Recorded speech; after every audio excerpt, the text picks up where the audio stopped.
Prezident İlham Əliyev İspaniyanın EFE informasiya agentliyinə müsahibə verib. Good morning. Thank you very much for taking the time to speak to us. Thank you for this opportunity. And busy time. Mr. President, we are now entering the 6th week of the war in Nagorno-Karabakh. What is exactly at this point the situation at the front line? Situation on the front line is showing the dominance of Azerbaijani army. We liberate one village and one city after another. And during this time on the battlefield, Azerbaijan liberated large part of its territory, which was under occupation for almost 30 years. And the successful offensive operation of Azerbaijani army continues.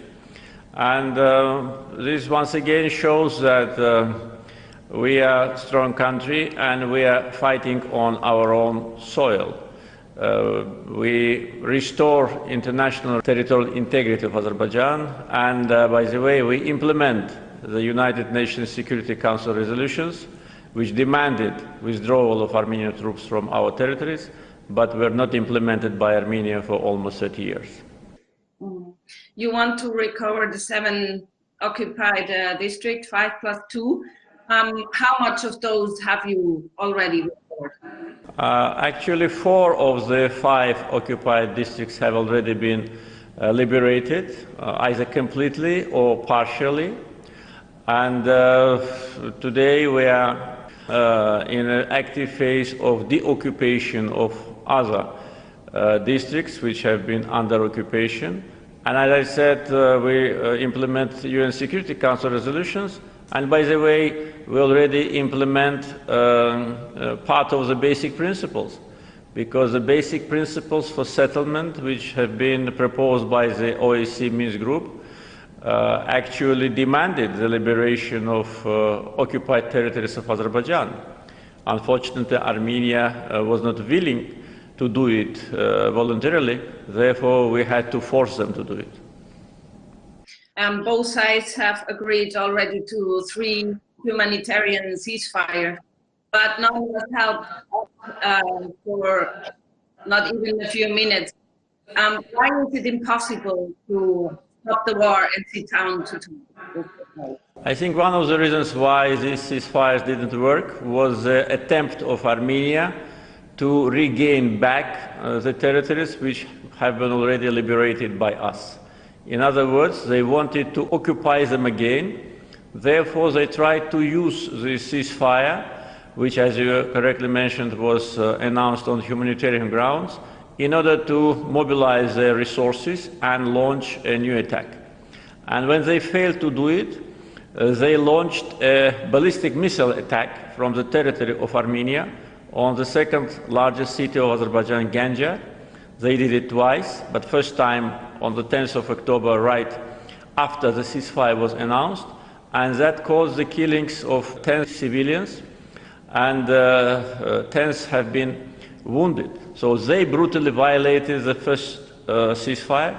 The second ceasefire also was violated by them in about 5 minutes after the announced time. And the third ceasefire they violated by attacking the peaceful city of Barda, where 21 people, civilians, were killed and 70 wounded. So all 3 times it was Armenian deliberate aggressive attack on us, and we had to respond, we had to defend ourselves. You said that you want a concrete calendar for the withdrawal of Armenian troops. Armenia said that it is willing to compromise, but not to surrender or capitulate those territories. Are you willing to compromise too, and what does this compromise look like?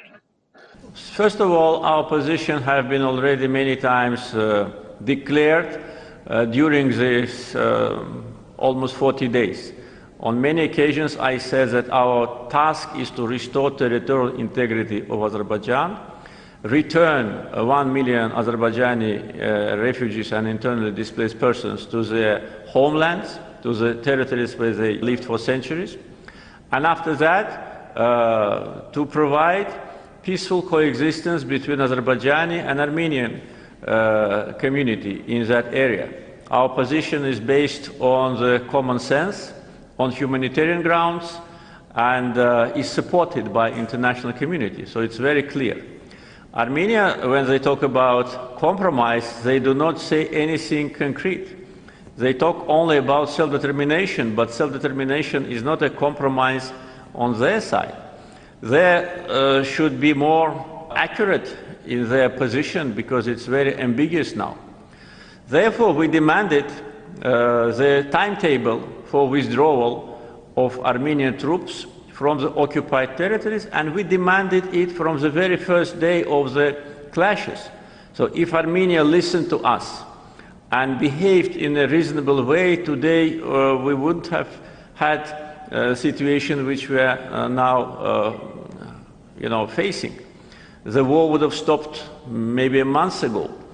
Therefore, compromise from Armenian side should be very precise, and the timetable for withdrawal from part of Agdam district, which is still under occupation, and from Kəlbəcər and Laçin should be presented to us.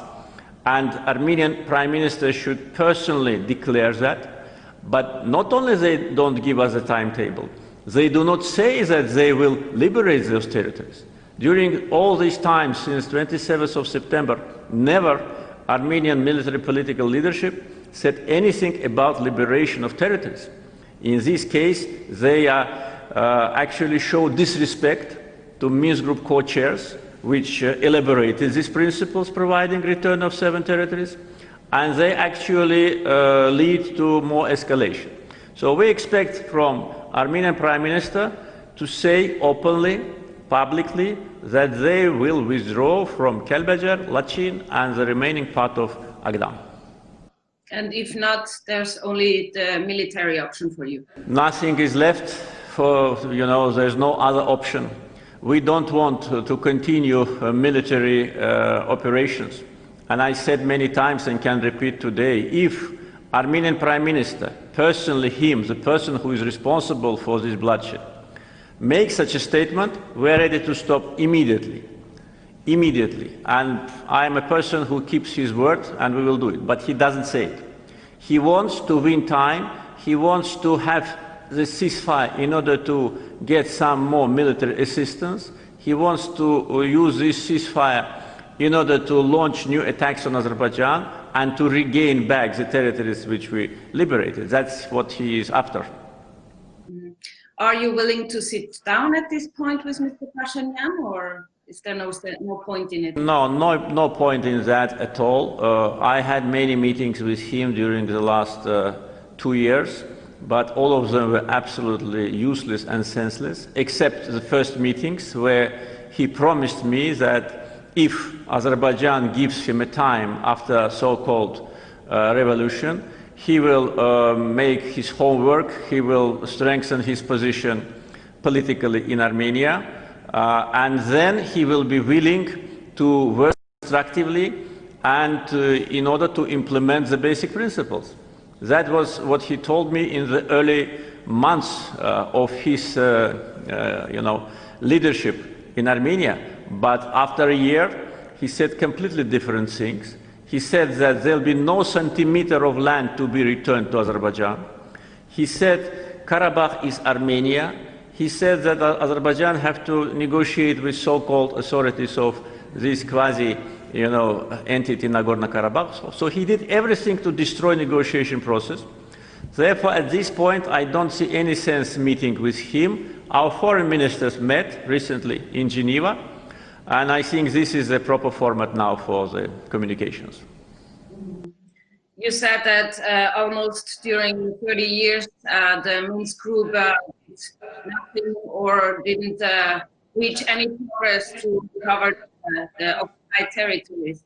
Now, in a new peace process, what do you expect from the US, France, and Russia? Yes, you are right. I said that Minsk group did not deliver any result. But at the same time, I said that I cannot completely ignore the activity and only criticize them, because the basic principles which are on the table now, it's the principles which were elaborated with the assistance of the Minsk group. So they worked, they tried, but they, did not use all the tools which they have in order to press Armenia to liberate the territories. Each of these countries unilaterally has enough leverages on Armenia, whether it's military support, political support, economic support, diasporal support, etc. But they did not use these instruments in their hands. They did not insist on implementation of the UN Security Council resolutions, which they themselves adopted as a permanent members of UN Security Council resolution. Therefore, the fact that there was no result, of course, demonstrates their unwillingness rather than they could not. If they could not, then who can? The three permanent members of the Security Council cannot influence small, impoverished, dependent Armenia. They just didn't want. They wanted a situation to be stable, this is true. They wanted, peaceful scenario, but when they saw that for almost 30 years there is no peaceful scenario, and the new Armenian government actually destroys the process by statements and actions, I think they should have acted. And I called many times, talking with their leaders, talking with the high-ranking officials, insert pressure on Armenia, put sanctions. If you don't want to put sanctions, at least pronounce it, announce it, that the sanctions will be imposed. Otherwise, there'll be no other mechanism to influence this aggressor. So today, I think they realized that what they were saying many years, that there is no military solution to the conflict, was wrong. And we changed that reality. There is a military solution. But today, what we're talking about, let's just close that page of military solution and move to the political solution. So military, political solution must prevail. We are ready to stop today if Armenian Prime Minister says what I already demanded from him. And peace process should be based now on implementation of the rest part of the basic principles, which partly have been already implemented. We need a precise timetable for Kelbajar, Lachin, and part of Agdam to be liberated, and then I think the peace will come to the region. I must also ask you about the statements of Amnesty International that both sides actually have used cluster bombs, and now you and also Yerevan is claiming that both sides have used phosphorus, white phosphorus, incendiary weapons against civilians. Do you use prohibited weapons under international convention? We do not use forbidden weapons. We have enough ammunition in order to restore our territorial integrity, first. Second, we do not attack civilians. We do not attack cities in Nagorno-Karabakh after 10th of October. Before, yes, we admitted, but that was because most of the military units and infrastructure of Armenian army was concentrated in the so-called capital of Nagorno-Karabakh, Khankendi. So we had to hit those important military objects in order to provide security for us and to make our operation more efficient. But after the humanitarian ceasefire was announced, and many times we announced that, we never hit any city or any village where people lived. What Armenia did, on the contrary, is they launched the ballistic missiles from Armenian territory to Ganja, and it is proved. Though Armenian Prime Minister said it was not them, but it is ridiculous because ballistic missile launch is being monitored by the satellites. Everybody knows from where it was launched and what was the goal of that missile. It was deliberately hitting the civilian compounds in Ganja 2 times. They hit Barda 2 times with a very destructive Smerch missiles, and 21 persons was killed and 70 wounded only by 1 attack. There have been many attacks. They attacked the funeral ceremony in Terter. That is absolutely beyond any norms of human behavior. When people were burying the person who died, they hit the cemetery and 4 people were killed. And the cluster bombs which they used have been verified by international media and NGOs. And I'm sure that the first who reported about that were international media who visited that, and Amnesty International and Human Rights Watch. They just didn't have any other option rather than to acknowledge that. But the question is why they did not come in the first place to Azerbaijan. Why they were only working on Armenian side. Only after international media, Western media, showed those cluster bombs which Armenians use, then these two NGOs confirmed that. It is good that they did, but frankly speaking, I cannot imagine how they could not confirm it, because when it's obvious. Russia said yesterday, Mr. Lavrov said yesterday, that there are nearly 2,000 mercenaries battling or combating in Nagorno-Karabakh. What do you have to say regarding? I answered many times to these accusations, these groundless accusations, and I frankly speaking regret that the high-ranking officials of the countries which are supposed to be neutral, which are supposed to be acting within their mandate, which was given to them by OSCE, use this unverified, groundless so-called information and rumors. So first. Second, we don't have any mercenaries. Many times I said about that. We don't need them. We have an army of 100,000 fighters. We can recruit several times more if we announce total mobilization, which we don't do, unlike what Armenia did. There is no evidence of any foreign fighters fighting on our side. No evidence during this time since more than 1 month. Not a single document, not a single proof was given to us, only statements. But then why they don't see what is happening on Armenian side? How many mercenaries are fighting on Armenian side? Why neither Russia nor France, which tried to accuse us, why didn't say anything about that? We have a list of people already eliminated with foreign passports, American, French, Canadian, Lebanese, from Iraq, from countries of the post-Soviet area, tens of them coming from Georgia. Yes, they are native Armenians, but it doesn't make any difference. If they're citizens of other country, they are considered to be acting there illegally. And so far, nothing was said about that, though we have proofs. We have passports in our hands. We have evidence, video. Nothing is said about that. So this is a selective approach which cannot be accepted by us. It is not in line with the mandate of mediators. I said many times, mediators must be neutral. If they take sides, it's up to them, but then they have to step down from mediation. Every country can have good or bad relations with any country. We understand there is a special feelings towards Armenians due to some reasons from some countries. But in national capacity, we don't mind. But if you're a mediator, please be neutral and stay away from accusations. If we start to accuse those who accuse us about mercenaries, about what they do in different parts of the world, it will be a long story, very long story. We don't do it. Therefore, we expect the same from our partners. What do you say to those who state that Turkey is not only giving you help, political help, but also military one?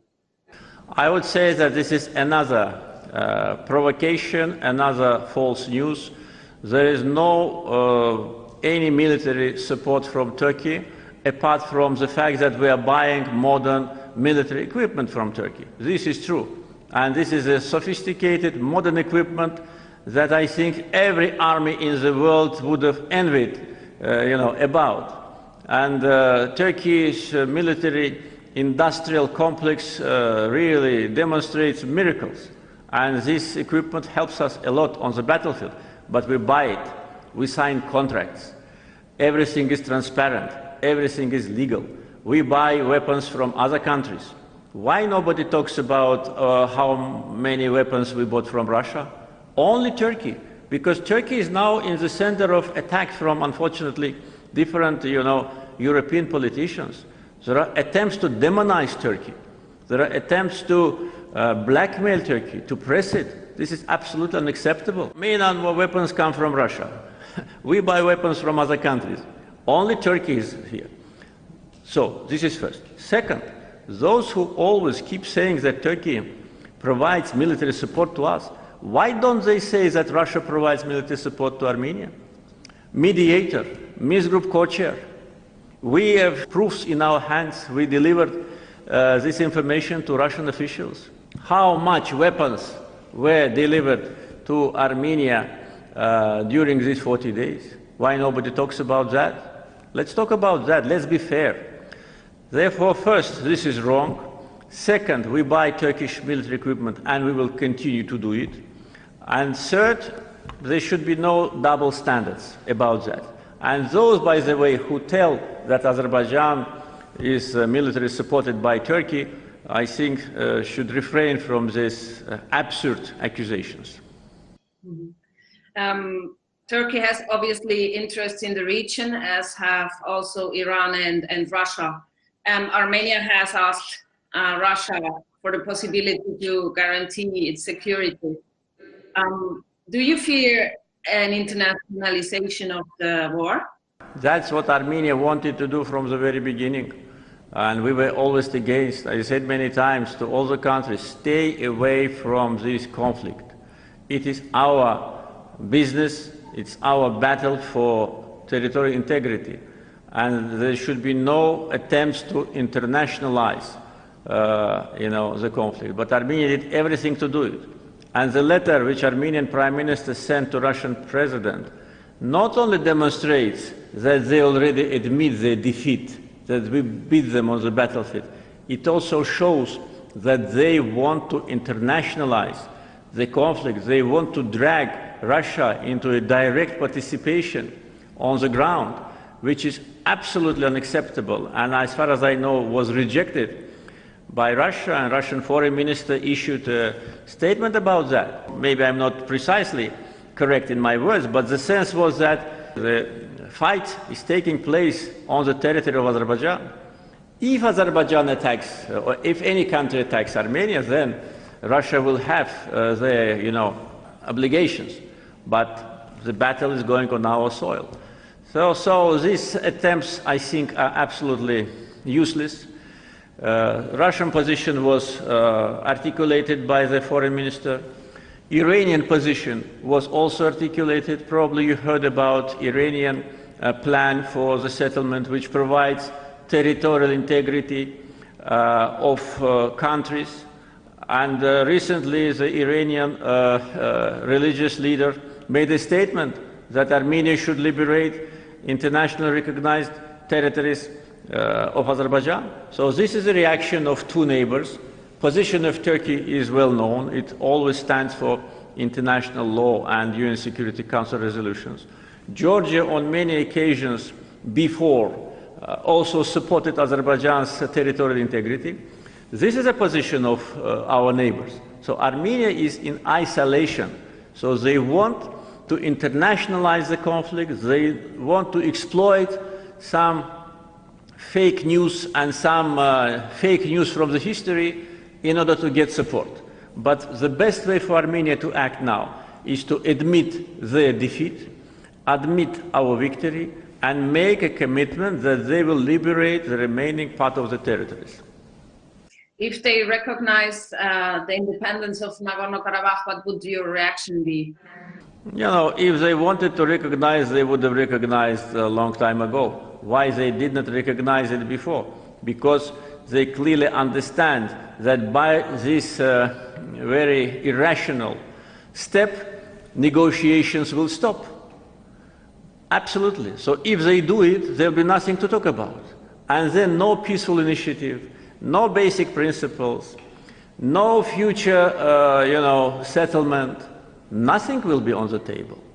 So I think that they understand it. They always wanted to use it as a kind of instrument in order to frighten us, saying that if Azerbaijan does that, we will recognize. I tell them many times, during these days of war, and I tell now, Armenian Prime Minister, recognize Nagorno-Karabakh today. Do it. Show your courage.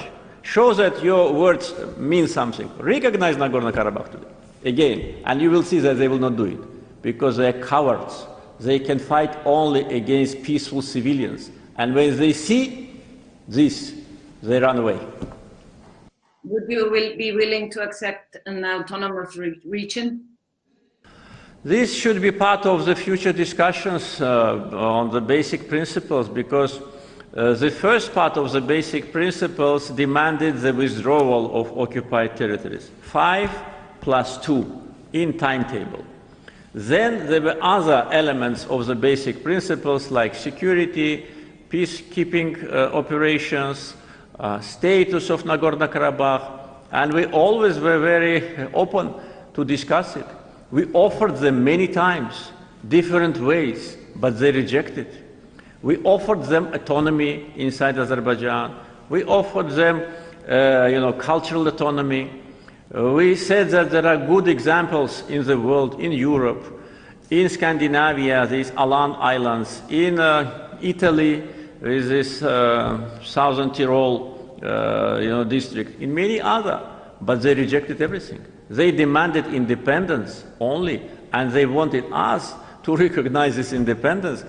By doing that, they actually, knowing that we will never do it, they were doing everything to freeze the conflict. So I don't know, we need to first end this hot, stage of the conflict, come back to negotiation table. Armenia should make these commitments, which I already said, and then we can talk about what will be happening in the future. I cannot say anything about that now. Okay. Thank you very much, Mr. President. I really appreciate your time. Thank you very much for your questions, for your interest in Azerbaijan.